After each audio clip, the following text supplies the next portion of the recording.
From the natural world to major cities, it seems like every aspect of our existence is fueling climate change. All this damage 50 years after it was deemed a significant threat to our survival. Pollution and overpollution, unless checked, could so warm the Earth in 200 years as to create a greenhouse effect, melting the Arctic ice cap and flooding vast areas of the world. And just like today, it was the younger generation who protested. High schools were not closed, but many announced absences would be excused. That was then, so what about now? After 50 more years of polluting and the destruction of the Earth's ability to absorb CO2, do we need to go beyond nature? And could the answer lie in carbon capture?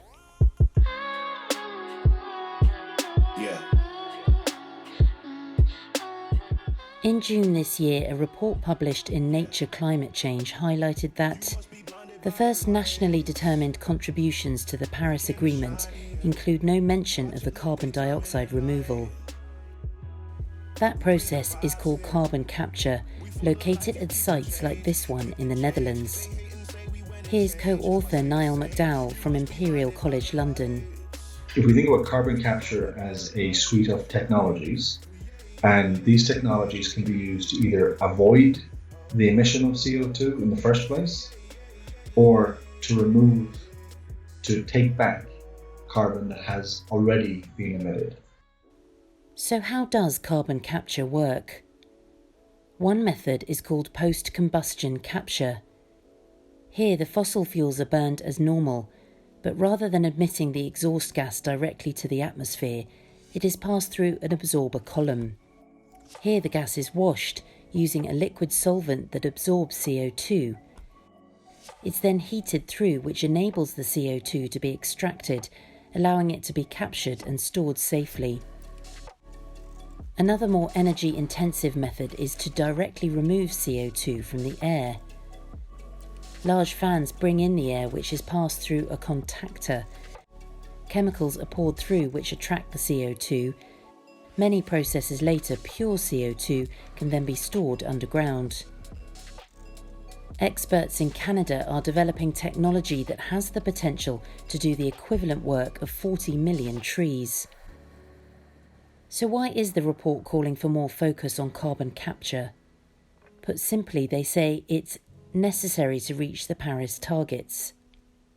This view is further strengthened by the minimal impact on targets a global shutdown had during the coronavirus pandemic. So one of the really key takeaways from me in this space is that we're unlikely to be able to meet our climate commitments or climate targets through behavioural change alone. We will need the technological interventions. But it's not just the Nature report which has identified the need for carbon capture. The Intergovernmental Panel on Climate Change assessed the 1.5 degree target in a landmark report, and their position was clear. Saying option X or option Y is not the way this report is framed. The word or does not work in relation to the ambition of 1.5 degrees warming. The only linking word you can use is and. There is a very clear message that in the pathways that we have assessed, that all options need to be exercised in order to achieve the kind of level of ambition of 1.5 degrees. They modelled different scenarios to see how, and more importantly, if those targets could be met. So most of the times the models didn't, you just couldn't meet your target. In that context, CCS was shown to be uniquely valuable to meeting the 2 degree target, much more valuable than, limited nuclear, limited bioenergy, or limited renewable energy.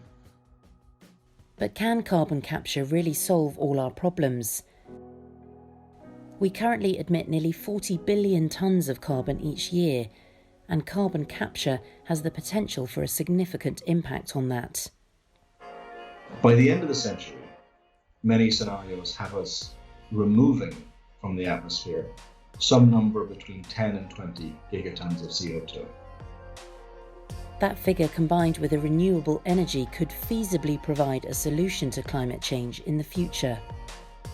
What all this shows is that emission reductions and behavioural change alone is not enough. but there is a potentially viable option on the table. This planet is threatened with destruction, and we who live in it with death. We are in a crisis of survival.